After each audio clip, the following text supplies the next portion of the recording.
I'm here with RSU Women's Golf, Marelda Ayal. Marelda, this is day 3 of the NCAA National Championships. You just got done with your third and final round. In your back stretch of your last 3 holes, you had a birdie, par. Talk about that last stretch to get you to even par for the day. Well, let's start with I did not start out very well. I was getting impatient and I did a lot of things that obviously, like right now that I'm thinking back, I was like, why did I do that? So, like, a lot of strokes, like, really did not need to happen.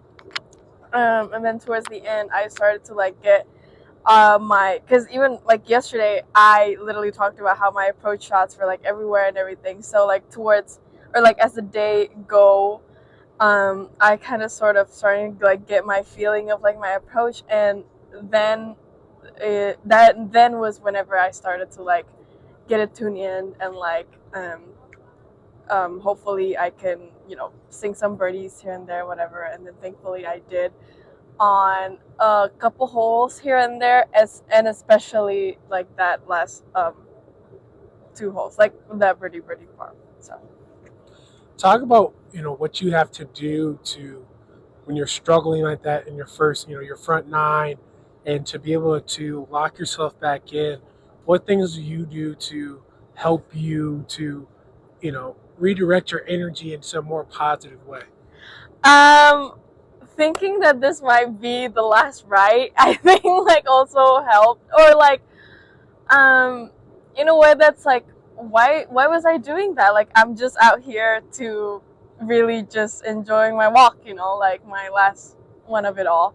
So I think like, cuz but I am that way too. If like people know my golf, like I am like a big like roller coaster kind of scorer or whatever it's called. But for today specifically, so I'm just saying like it's usual for me to like lose it here and there, whatever, and then I will get it again and have some birdies here and there to bring the score back down or whatever.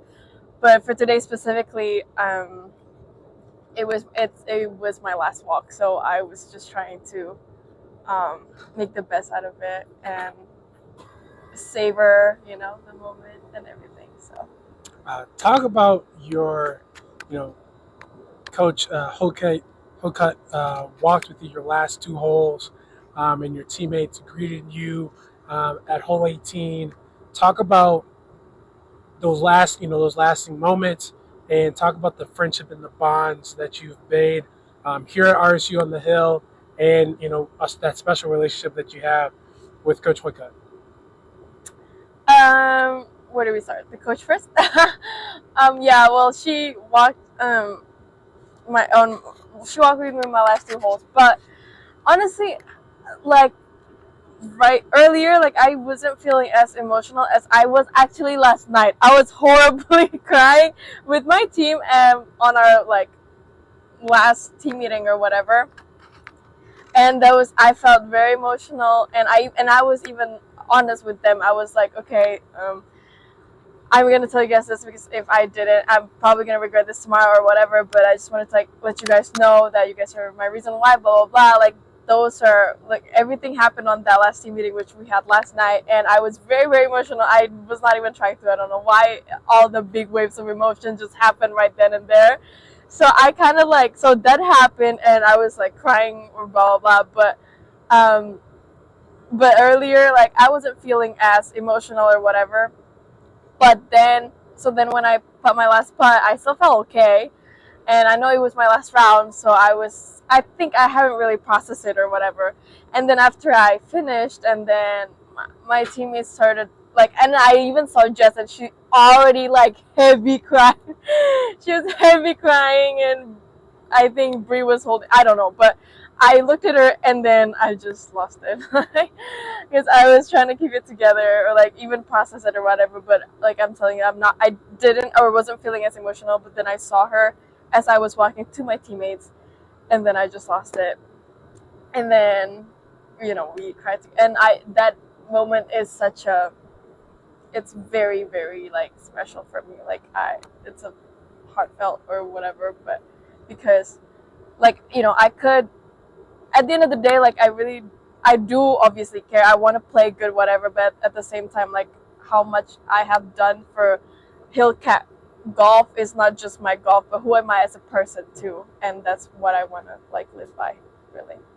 I don't think it could be any better put than that.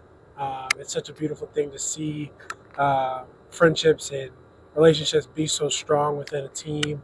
And it was an honor and a privilege to be there on your final hole and to watch the embraces and the love. I speak for Hillcat Nation. You are greatly going to be missed, and we appreciate everything that you have done for the RSU Nation. But for RSU women's golf, Marelda Ayal, thank you so much. Peace out, Hillcats!